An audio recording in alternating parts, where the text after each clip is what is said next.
You read something great.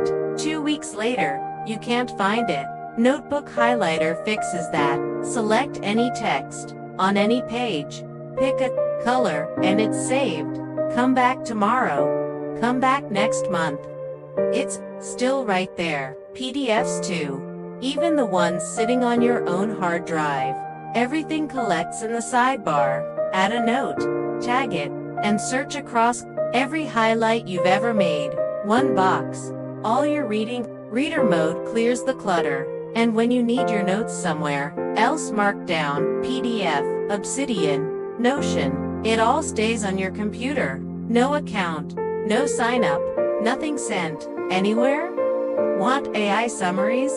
Add your own key, or don't. Notebook Highlighter, free on the Chrome Web Store.